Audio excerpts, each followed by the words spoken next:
अस्सलाम वालेकुम नाज़रीन, हॉट इशू प्रोग्राम में भली कार मैं तव्हांजी मेज़बान सबीन मेमन। नाज़रीन, हॉट इशू प्रोग्राम में ॻाल्हि कंदासीं फातिमा फरड़ो क़त्ल केस जे हवाले सां। वाज़े रहे त पीरनि जी हवेली में फातिमा फरड़ो जो क़त्ल जेको हाई प्रोफाइल हिकिड़ो केस बणिजी वियो, 1.5 महीनो थी चुको आहे फातिमा फरड़ो जे क़त्ल खे। पीरनि जी हवेली में जंहिं तरह जूं जॾहिं वीडियो साम्हूं आयूं त सोशल मीडिया ज़रिए हिकिड़ो शदीद क़िस्म जी कावड़ ऐं शदीद क़िस्म जो रद्द अमल साम्हूं आयो, माण्हुनि पारां एहतजाज कयो वियो ऐं नेठि प्रेशर में अची करे पुलिस अवाम जे प्रेशर में अची करे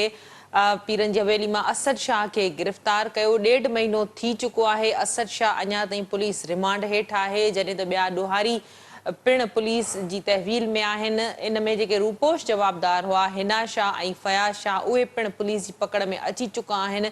पर हिन केस जी जेका जांच आहे, जंहिंमां उम्मीद कई पई वई पुलिस ऑफिसरनि जूं जेके वॾियूं दावाऊं हुयूं त फातिमा फरड़ो जे क़त्ल सां इंसाफ़ कयो वेंदो, फातिमा फरड़ो जे वारिसनि खे इंसाफ़ ॾियारियो वेंदो। इन हवाले सां फातिमा फरड़ो जे वारिसनि पिण इहो इंकशाफ़ कयो त केतिरनि ई वक़्तनि ते उन्हनि खे डिॼारियो, धमकायो, केस तां हथु खणण जे लाइ प्रेशराइज़ कयो पियो वियो। उन्हनि खे पैसनि जी पिण आछ थी, पर फातिमा जे वारिसनि इहा ॻाल्हि कई त हू पंहिंजी न्याणी जे खून सां इंसाफ़ ॾिसणु चाहिनि था ऐं कंहिं बि क़िस्म जे प्रेशर में न ईंदा। वाज़े रहे त इन हवाले सां हिकिड़ो जेको शदीद रद्द अमल आयो,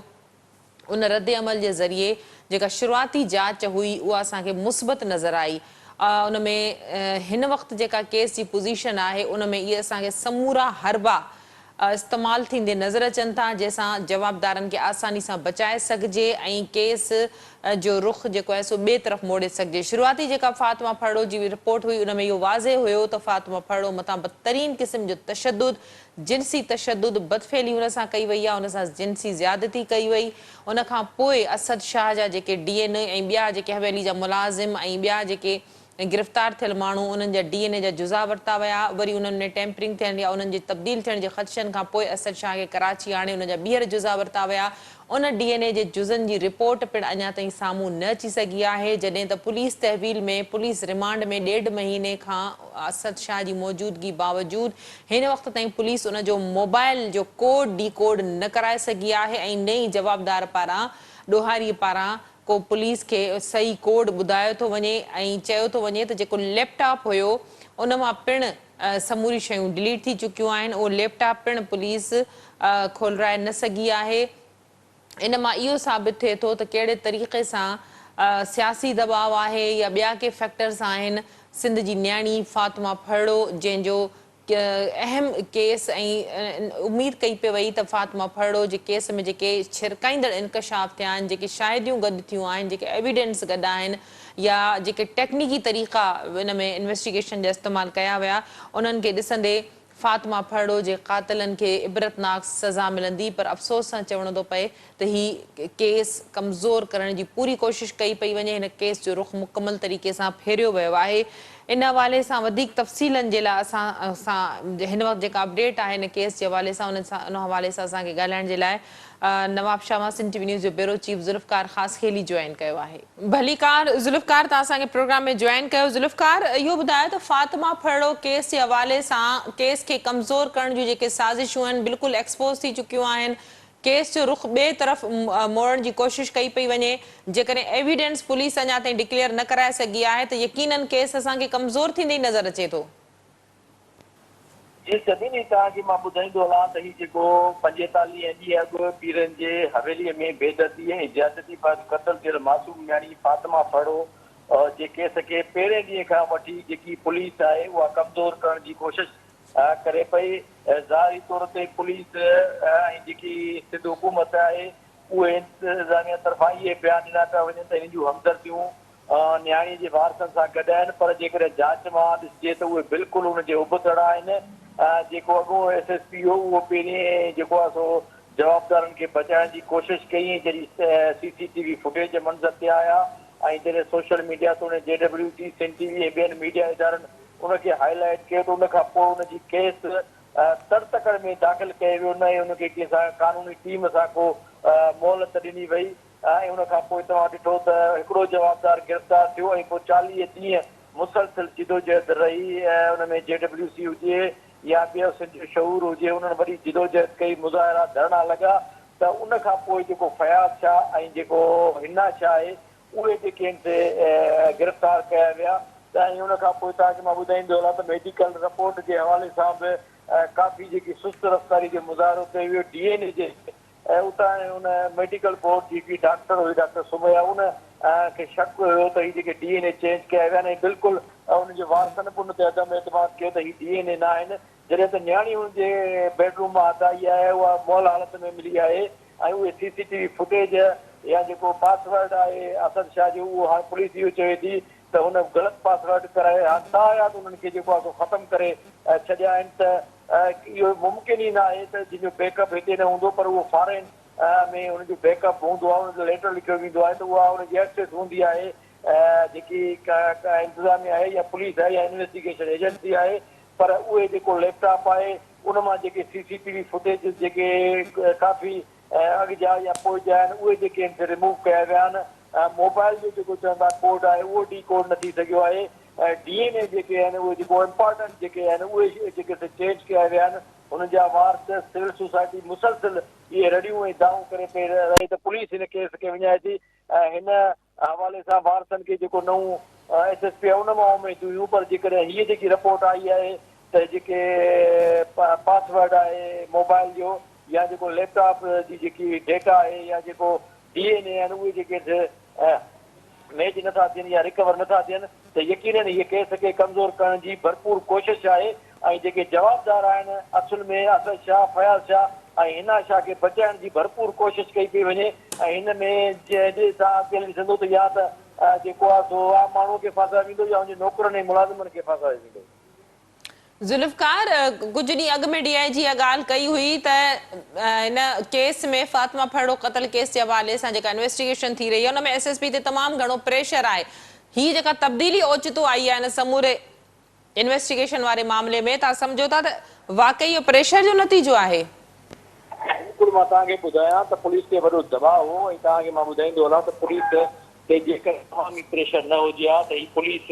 हिननि जवाबदारनि खे केस दाख़िल न करे हा न ई गिरफ़्तार करे हा ऐं जीअं जीअं अवामी प्रेशर घटि थींदो पियो वञे तीअं तव्हां ॾिसो त पुलिस पंहिंजा जेके आहिनि से उहे कारनामा ॾेखारणु शुरू कया आहिनि ऐं पुलिस हिन नियाणी जे खून खे ॿोड़ण जे लाइ भरपूर कोशिशि करे रहे छाकाणि त जवाबदार धुर जो जेको तालिक़ आहे उहो बाअसर आहे उहो जेको अॻूणो MNA आहे फज़ल शाह ऐं अॻूणो सूबाई वज़ीर ख़यार अली शाह उनजो भाइटियो आहे ऐं जेको फयाज़ शाह आहे उहो सिटिंग वाइस चेयरमैन आहे राणीपुर मेसपुर कमेटी जो त यकीनन हिन केस खे हिन खे इंतिज़ामिया ते प्रेशर आहे यकीन इहे साॻिया SSP आहिनि जेके पीपुल्स पार्टी जे दौर में रहिया आहिनि त यकीनन उनजो असर रसूख़ ज़रूरु अञा ताईं आहे त इन हवाले सां पुलिस बिल्कुलु हिन केस खे लोड़ण जी भरपूर कोशिशि में रुधल आहे ज़ुल्फ़कार इन हवाले सां तव्हांजी पुलिस जे कंहिं आला अमलदारनि सां ॻाल्हि ॿोल थी आहे या फातिमा जे पीउ माउ सां ॻाल्हि ॿोल थी आहे उन्हनि जो छा चवणु आहे पुलिस जो छा मौक़िफ़ आहे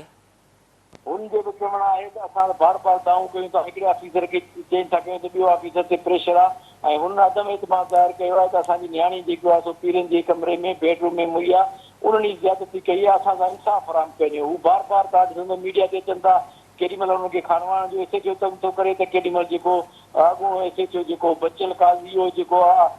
जवाबदार फयाज़ शाह खे छा हाणे प्रोटोकॉल में हैदराबाद वठी वियो मोबाइल इस्तेमालु करे कोई जवाबदार हुनखे हथकड़ी न आहे लॻियल त यकीनन जेके वीचारा फरियादी आहिनि उहे तमामु मिसकीन माण्हू आहिनि उहे तमामु हीसियल माण्हू आहिनि उहे सिंध जे शोर जे करे गॾु आहिनि त बिल्कुलु ऐं पुलिस ऑफिसर्स जेके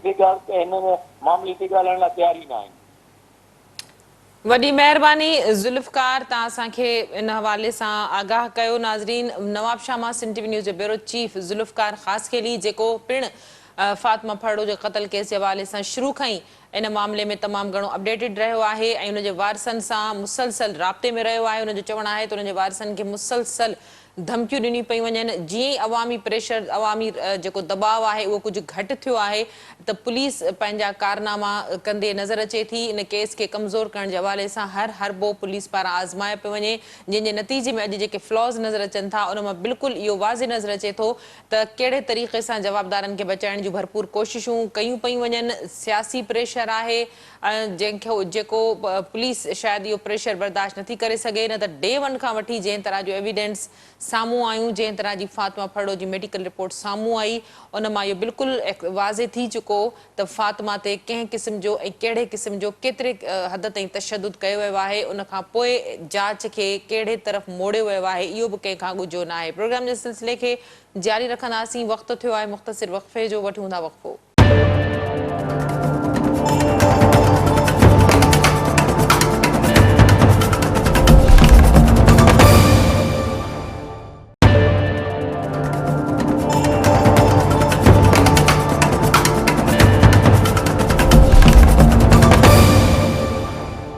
वेलकम बैक नाज़रीन प्रोग्राम जे सिलसिले खे अॻिते वधाईंदासीं ॻाल्हि कंदासीं साॻे ई फातिमा फड़ो क़तल केस जे हवाले सां जंहिंजी जांच जे रुख़ खे हिकदमि तब्दील कंदे केस खे कमज़ोर करण जी भरपूर कोशिश कई वई आहे इन हवाले सां ॻाल्हाइण जे लाइ असांखे वुमन एक्टिविस्ट आयशा धारेजो जॉइन कयो आहे भलीकार तव्हां असांखे प्रोग्राम में जॉइन कयो आयशा छा अपडेट आहे हिन वक़्तु जेका फातिमा फड़ो क़तल केस जे हवाले सां पुलिस जी जेका जांच वारी सूरत हाल आहे जांच वारो जेको पासो आहे उहो असांखे केस खे कमज़ोर कंदे नज़र अचे पियो छा चवंदो जी सभिन पहिरियां त थैंक यू ऐं पंहिंजो तव्हां फातिमा ते फॉलोअप प्रोग्राम करे रहिया आहियो सिंध टीवी वारा ॾिसो हिन वक़्तु जेको आहे असांजे साम्हूं जेको मीडिया तरफ़ां जेके ॻाल्हियूं आयूं आहिनि ऐं पुलिस जे तरफ़ां जेके असां वटि इंफॉर्मेशन पहुती आहे उन में इहो आहे त DVR जेकी आहे उनजो जेको बि पंहिंजो रिकॉर्ड हुयो उहो वॉश आउट थी वियो आहे उहो ख़तमु थी वियो आहे उन में 2-3 ॾींहंनि जो ई उन वक़्त जी पुलिस SS असांखे चयो हो त 2-3 ॾींहंनि जो ई उन्हनि में जेको आहे रिकॉर्डिंग हुई उहा ख़तमु थी वई आहे ऐं ॿियो जेको आहे त लैपटॉप खे रिकवर कयो वियो हुयो ऐं लैपटॉप मां बि जेको आहे उहे शयूं वॉश आउट थी वियूं आहिनि हाणे उन खां अलावा हिन वक़्त ताईं फातिमा फड़ो जा जेके कपिड़ा हुया जेके जो ट्रांज़िट लाइ ॾिना विया हुया उहे हिन वक़्त ताईं न आहिनि पहुता ऐं तफ़्तीशी जेको आहे मरहलो इलाही सुस्त कयो वियो आहे उन खां अलावा मोबाइल जो कोड जेको आहे उहो रिकवर न थी सघियो आहे हिन वक़्तु दुनिया लाइ केतिरी तरक़ी कई आहे एतिरा वॾा इदारा अची विया आहिनि मोबाइल कंपनी आहे एपल जी उन्हनि खे पुलिस जे तरफ़ां लेटर लिखी सघिजे थो त उन जूं शयूं जेकियूं आहिनि रिकवर थियनि पर उहे बि न थी सघियूं आहिनि घणा ई पहलू आहिनि जंहिंजे करे केस कमज़ोर थी वियो आहे असांजे हिन केस खे 3 IOs में मुंतक़िल कयो वियो आहे पहिरियां हिकिड़ो हुयो IO बचल काज़ी उन खां पोइ सोलंगी साहिबु हाणे अब्दुल कुदूस कलवड़ साहिबु इन सां बि जेको आहे तफ़्तीश ते असर पइजी रहियो आहे 5 तारीख़ ते खंस वारे ॾींहुं ही जेको आहे पेशी आहे असद शाह जी ऐं उन में असांजी टीम जेकी आहे लीगल एड वारा ऐं सिंसवाई ऑर्गेनाइज़ेशन जे जेके एडवोकेट आहिनि उहे शामिल थींदा ऐं असां उन लाइ जेको आहे हिकिड़ो प्लानिंग कई आहे त कंहिं तरीक़े सां असां उन्हनि शयुनि खे जज साहिब खे बि लेटर असां लिखंदासीं ऐं जज साहिब सां गुज़ारिश बि कंदासीं असां हिकिड़ी एप्लीकेशन मूव कंदासीं त मोबाइल कंपनीअ खे जेको आहे पुलिस डिपार्टमेंट जे तरफ़ां ऐं जजिस जे तरफ़ां कोर्ट जे तरफ़ां ITC कोर्ट जे तरफ़ां लेटर लिखियो वञे जंहिंमें उहे सभु शयूं जेकियूं आहिनि त उहे ॿीहर रिकवर करायूं वञनि ऐं उन खां अलावा DNA सैम्पलिंग में जेको उते मुंहिंजे ख़्याल में तब्दीली थी आहे या हिन वक़्त ताईं DNA जो क्लियर जेको आहे रिज़ल्ट न आयो आहे कुझु जेके आहिनि पुलिस ऑफिसर चवनि था त DNA आयो आहे मैच न थियो आहे कुझु शयूं जेकियूं आहिनि चवनि था त अञा जेको आहे पुठिते रहियल आहिनि त घणियूं शयूं आहिनि जंहिंजे करे केस मुंझारे जो शिकार थी वियो आहे ऐं हिन वक़्तु अफ़सोस कुन सूरत हाल आहे त एॾो वॾो केस जंहिं पंहिंजो पूरी social media print electronic media civil सोसाइटीअ खे मुतहरिक कयो ऐं उहे सभु गॾु थिया आहिनि पर हिन वक़्तु बासर एतिरा ताक़तवर आहिनि जिन जा हथ एॾा गुझा आहिनि ऐं एतिरा बासर आहिनि जो उहे शयुनि खे हेॾे होॾे बि करे सघनि था जी सभी आयशा छा सबब ॾिसो थियूं सिंध में अहिड़ा रोज़ानो जी बुनियाद ते असांखे इन ई तरह जा तमामु घणा अज़ियतनाक ऐं हाई प्रोफाइल केस थींदे नज़र अचनि था कुझु अहिड़ा केस हुजनि था जेके वॾी मीडिया हाइप क्रिएट कनि था ऐं प्रेशर जे करे ॾोहारी गिरफ़्त में अचनि था हीउ पहिरियों मामिलो आहे सिंध जी तारीख़ में त पीरनि जी हवेली ते छापा लॻा ऐं जेके आहिनि से असद शाह जहिड़ा ॾोहारी गिरफ़्तार थिया सिविल सोसाइटी जी एॾी अवेयरनेस आहे सिंध जो शऊर एॾो सुजाग आहे शदीद एहतजाज कंदे मुतालबो कयो वञे थो उन बावजूद छा प्रेशर एॾो ॾाढो आहे जो सच खे दॿाए वञे ऐं जेको आहे सो कूड़ हमेशह ईअं जेको आहे सो लिकंदो वते? ॾिसो सभिनि मां पहिरियों बि चई चुकी आहियां त हिन वक़्तु जेको आहे केयर टेकर हुकूमत आहे, पर इंतिज़ामी उमिरि या जेको हेठो सेटअप आहे उहो ई आहे, उनखे चेंज न कयो वियो आहे, न ई उहो थींदो आहे। उहे सभु शयूं उते आहिनि। सियासी प्रेशर आहे, पीर परस्तीअ जो प्रेशर आहे, बासर जो प्रेशर आहे, त कंहिं बि सूरत में हिना शाह, असद शाह या फयाज़ शाह ते इहो केस न अचे। असांखे डपु आहे त अॻिते हली इन केस खे लह मिटी न कयो वञे, जीअं नाज़िम जोखियो जो केस थियो या हिन वक़्तु नाज़िया चन्ना जो गैंग रेप थियो हुयो, ऐं उनखां पोइ उनजी जॾहिं DNA थी, DNA कल्ह टियों रिपोर्ट बि आई आहे, उन में गैंग रेप जी तस्दीक बि थी आहे, पर हुन नंढड़ीअ खे हिकिड़ो नंढड़ो ज़ख़म रसियो हो ऐं उहो ज़ख़म जे करे पूरे बॉडी में जेका हाणे जर्म्स फैलिजी विया, इन्फेक्शन थी वियो ऐं उहा बची न सघी। हिन वक़्त ताईं उनजा जेके सभु जेके अक्यूज़ आहिनि उहे गिरफ़्तार न थी सघिया आहिनि, पर सोशल प्रिंट मीडिया ते हाइप क्रिएट थिए थी पई। असां सभु माण्हू हिकु पासे थियूं था पिया, पर बासर उहो बासर रहिजी थो वञे। कानून जी जेकी इम्प्लीमेंटेशन आहे उहा सही कोन थी थिए पई। जेकी फ़रियाद आहे, FIR आहे, उन में कुझु लेप्स रहिजी था वञनि पिया। अॻिते इन्वेस्टिगेशन जेकी आहे, प्रोसिक्यूशन वीक थिए थी पई, इन्वेस्टिगेशन प्रॉपर न थी थिए, IO केस खे प्रॉपर हलाए कोन थो पियो। ऐं ॿियो तव्हांखे ख़बर आहे त फातिमा फड़ो जा वालदेन इंतिहाई ग़रीब आहिनि, ऐं उन शयुनि खे बि असांखे ॾिसणो पवंदो त असां उन्हनि जी सिक्योरिटीअ जो बंदोबस्तु कयूं। हिन वक़्तु जेके हिन ते कमु करे रहिया आहिनि उन्हनि खे एक्टिविस्ट आहिनि या ॿियो कुझु आहिनि, उन्हनि खे बि धमकियूं मिली रहियूं आहिनि, ऐं असांजो पूरो शऊर जेको आहे हिन वक़्तु गॾु आहे, पर बासर टोलो एतिरो बास आहे जो इन्हनि शयुनि ते उहो असरअंदाज़ थी रहियो आहे। इहो लम्हा फ़िक्री आहे ऐं सोचण जो मक़ाम आहे त असां सभिनी खे हिकिड़ी जाइ ते गॾु थियणु घुरिजे ऐं पुरज़ोर आवाज़ उथारणु घुरिजे, मज़ाहिमत करणु घुरिजे, मज़म्मत करणु घुरिजे, ऐं उहा डिमांड कजे त हिनजी फेयर इन्वेस्टिगेशन थिए। असां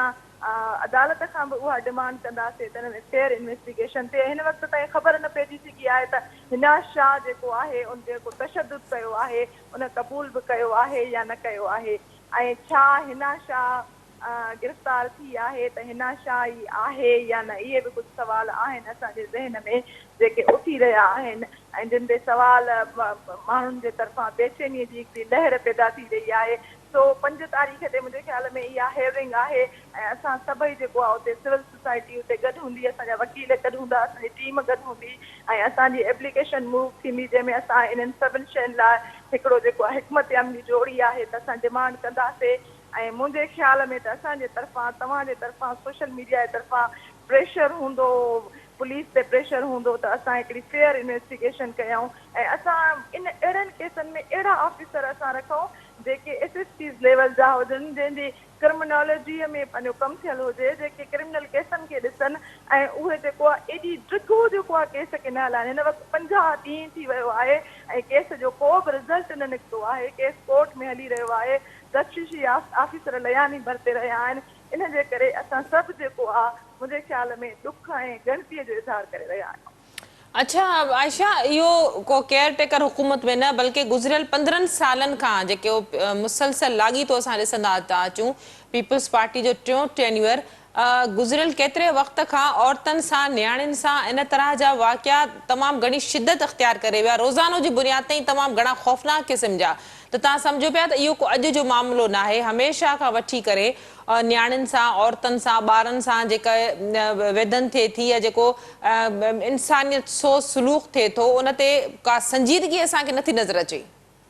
बिल्कुलु इन मां वाज़े आहे सभिनि त 15 सालनि में लगातार जेको सिंध जे माण्हूअ ते ज़ुल्म थियो आहे, जंहिं तकलीफ़ मां उहो गुज़रियो आहे, या मसइला जेके हाई प्रोफाइल केस थिया आहिनि उन में हुकूमत जी संजीदगी असांखे ॾिसण वटां नथी अचे पई ऐं उहे उन्हनि जी उन लिस्ट ते बि कोन्हनि उहे मसइला, उहे आम माण्हुनि जूं परेशानियूं, तकलीफ़ूं, पीड़ाऊं जंहिंमां उहे गुज़री रहिया आहिनि, या जेके केस औरतुनि जे हवाले सां थियनि, ॿारनि जे हवाले सां थियनि, या आम माण्हू सां दहशतगर्दी थिए, या जेकियूं हालतूं हिन वक़्तु सिंध में पैदा थी रहियूं आहिनि, त उहे उन्हनि जे जेको आहे टॉप प्रायोरिटीज़ में न आहिनि त उहे जेको आहे उहे हल करनि या उन्हनि में उहे दिलचस्पी वठनि। उन्हनि लाइ सिर्फ़ु जेको आहे त हिन वक़्तु उहो ई आहे त उन्हनि खे सिर्फ़ु हुकूमत घुरिजे, उनखे जेको आहे उहे पावर में हुजनि ऐं आम माण्हूअ खे हू नज़र अंदाज़ करनि। जॾहिं वोटनि जो वक़्तु ईंदो आहे, जॾहिं ऐं असां चवंदा आहियूं त इलेक्शन सवली अचण वारी आहे, तंहिं वक़्तु असांजा उहे इलेक्टेड MNA MPA जेके आहिनि उहे उन्हनि जे आम माण्हूअ जे वेझो थियण जी कोशिशि कंदा आहिनि, वरी उन्हनि खे हिकु दफ़ो ॿीहर जेको आहे त हिकिड़ो माना अहिड़े तरीक़े सां पंहिंजे ॻाल्हियुनि में पंहिंजो आणे वेंदा आहिनि ऐं उन्हनि खां जेको पंहिंजा रिज़ल्ट जेके उन्हनि जा दिलि चाहिया हूंदा आहिनि, मन चाहिया हूंदा आहिनि, उहे हासिलु करे वेंदा आहिनि ऐं वोट हासिलु करण खां पोइ हू उन्हनि ॾे कई ई कोन ईंदा आहिनि, उन्हनि खे सुञाणींदा ई कोन्हनि त हीअ असांजो वोटर आहे, हीअ असांजो आम माण्हू आहे, हिन सां ई ज़ुल्म थी रहियो आहे, असांजी सिंध धरतीअ सां ई ज़ुल्म थी रहियो आहे ऐं आम माण्हू जा हक़ जेके आहिनि उहे सलब थी रहिया आहिनि। हिन वक़्तु तव्हां ॿारनि सां ॾिसो त हिकिड़े पंहिंजो ॾींहं में 12 ॿारनि सां पाकिस्तान में रेप थिए थो पियो। हिन वक़्तु 3 खां मथे जेकियूं आहिनि त औरतूं हिकिड़े ॾींहं में ऑनर किलिंग जे इल्ज़ाम में मारियूं वञनि थियूं, हरासमेंट जा केस आहिनि, डोमेस्टिक वायलेंस जा केस आहिनि, आम माण्हू ते तशदुद जा केस आहिनि, अगवाकारियूं आहिनि, दहशतगर्दी आहे। उन खां अलावा हिन वक़्तु हरेल कल्चर जेको असांजे घोटकी कश्मीर में शिकारपुर में जेको वधी रहियो आहे त इंतिहाई अफ़सोसनाक सूरत हाल आहे। इन निज़ाम जेको आहे पूरे सिंध खे जेको आहे तबाहीअ जे अची करे उन हिकिड़े विवादे ते बीहारे छॾियो आहे। वॾी महिरबानी आयशा साहिबा, तव्हां पंहिंजो मौक़िफ़ ॾियण लाइ असांखे प्रोग्राम में जॉइन कयो। नाज़रीन, वुमन एक्टिविस्ट आयशा धारेजो जेका पिण फातिमा फड़ो क़तल केस खे जे हवाले सां मुसलसल अपडेटेड रही आहे ऐं उनखे लीड करे रही आहे। उनजो चवणु हो त इन समूरे निज़ाम ते, करप्ट सिस्टम ते अफ़सोस ई करे सघिजे थो, पर उनजो चवणु हो त हू इन हवाले सां कंहिं बि क़िस्म जी ज़्यादती थियण न ॾींदा। हू हुन ख़िलाफ़ न रुॻो आवाज़ उथारींदा, एहतजाज कंदा, बल्कि कानूनी वेड़ बि विढ़ंदा। प्रोग्राम जे सिलसिले खे जारी रखंदासीं। वक़्तु थियो मुख़्तसिर वक़फ़े जो, वठूं था वक़फ़ो।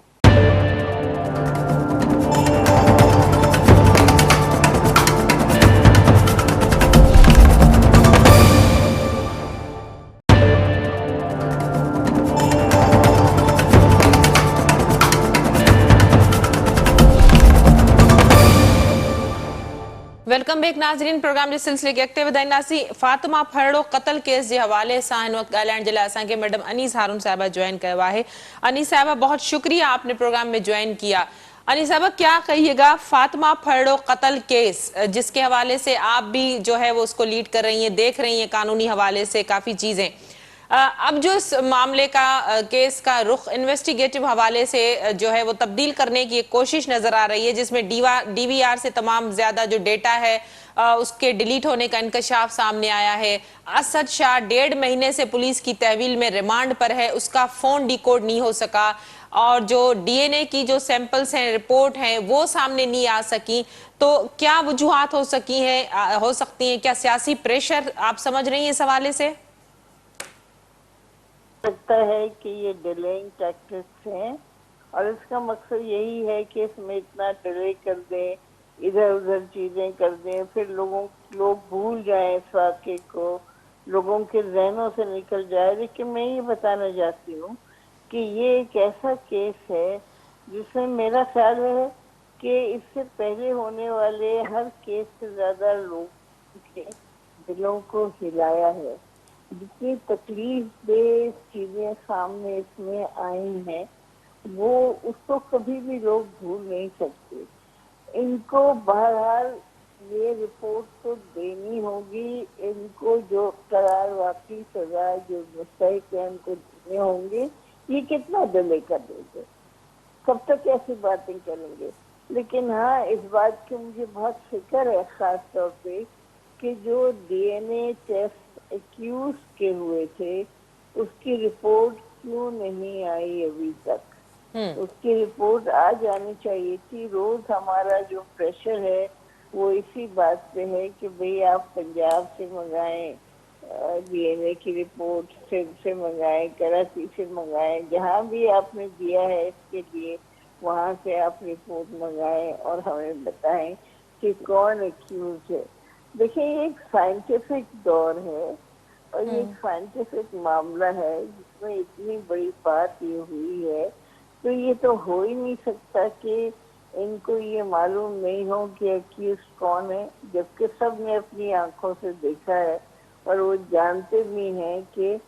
बज़ाहिर बड़ी हद तक 99% मैं कहूँगी कि जो एक्यूज है, मेन एक्यूज है, वो हमें सबको नजर आता है और हम सब जानते हैं। उसको बचाने की कोशिश बहुत तवक्कुन होगी। जो फिर रही सही एक थोड़ी बहुत इमेज पुलिस की रह गई है वो खत्म हो जाएगी। रियासत के खिलाफ लोग खड़े हो जाएंगे कि अगर उनके बच्चे भी महफूज नहीं है और उसमें इतनी बड़ी चीज आप इस तरह से उसको उलट पुलट करने की कोशिश करेंगे तो ये सारा निज़ाम जो है वो दहम भरम हो जाएगा। तो मैं समझती हूँ कि ऐसा करने की जरूरत या हिम्मत या हिमाकत ये लोग नहीं करेंगे और इन्हें नहीं करनी चाहिए। अनीस साहबा, ये कोशिशें तो होती हुई नजर आ रही हैं, क्या ऑप्शंस हो सकते हैं? जाहिर है एक कानूनी जो है वो जंग है वो लड़ी जा सकती है, अब एहतजाज किया जा सकता है, एहतजाज रिकॉर्ड कराया जा सकता है और पब्लिक प्रेशर एक डेवलप किया जा सकता है। आप समझती हैं कि इन चीज़ों से ये जो फातिमा का जो हाई प्रोफाइल केस है, अगर इसमें इंसाफ नहीं मिला तो सिंध में एक जो होप ने जन्म लिया है वो होप खत्म होती हुई नजर आएगी हमें? बिल्कुल, देखें लोग बहुत मायूस होंगे, लोगों में बहुत गुस्सा होगा, वो अपने गुस्से का इजहार करने में हक़-ब-जानिब होंगे। अगर वो मतलब जिस तरह से भी वो उसका इजहार करना चाहें, जो इस वक्त की जो भी केयर टेकर गवर्नमेंट है या जो है, ये उसकी जिम्मेदारी बनती है कि वो इन केसों को इसके ऊपर जो है तवज्जो दे कि जल्द से जल्द इसकी रिपोर्ट को पब्लिक की जाए। और ये तो कोई बात नहीं है कि कभी फाइल गायब हो जाती है तो कभी कुछ गायब हो गया, कभी ये नहीं मिला, कभी वो नहीं मिला। ऐसे हो नहीं सकता जब तक कि ये डेलिबरेटली ना किया जाए किसी को बचाने के लिए। जहाँ तक बचाने की बात है, मैं समझती हूँ कि लोगों को तो मालूम है कि कौन है चीज जी,